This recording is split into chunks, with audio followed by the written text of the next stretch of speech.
Léopard, un char de fabrication allemande et d'autres véhicules blindés. Dans un hangar en Tournai.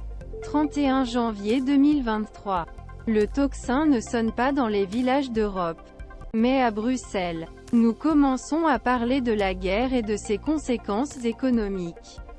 Nous acceptons de multiplier la production de munitions et la fabrication d'équipements militaires.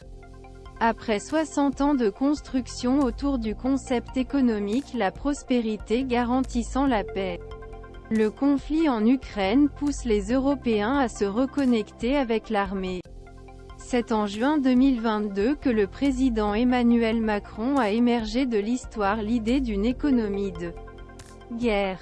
En d'autres termes, nécessité pour l'État mobiliser les ressources économiques au service l'effort militaire, retour à l'autarkie, effondrement la consommation privée, contrôle l'État sur politique industrielle monétaire et bien sûr, nous en sommes encore très loin.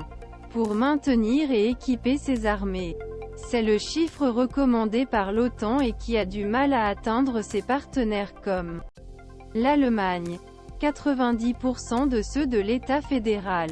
La production bateaux, d'avions ou de munitions a été progressivement multipliée par près 20. Arbitrage, rien à faire. Conséquent. Mais la crise actuelle se souvient, selon Renaud Bellet, que, pendant 20 ans en Europe, le format et les dépenses militaires ont été divisés par 2 et la production de munitions 4. Cette période, marquée par la laisse-plainte régulière des chefs d'état-major, ne se termine pas uniquement pour fournir Kiev, mais aussi pour s'adapter à grande vitesse à la nouvelle situation stratégique. Cela se déroule en Ukraine plus de quelques semaines. Comme les militaires disent, confrontés à la montée des tensions géopolitiques. Notre système manque d'épaisseur et de profondeur pour être crédible. Pour les fabricants de défense française, l'exportateur du tiers-monde derrière les États-Unis et la Russie. Ce nouveau donne la promesse d'un renouvellement industriel spectaculaire qui nécessitera beaucoup d'investissements et de ressources humaines.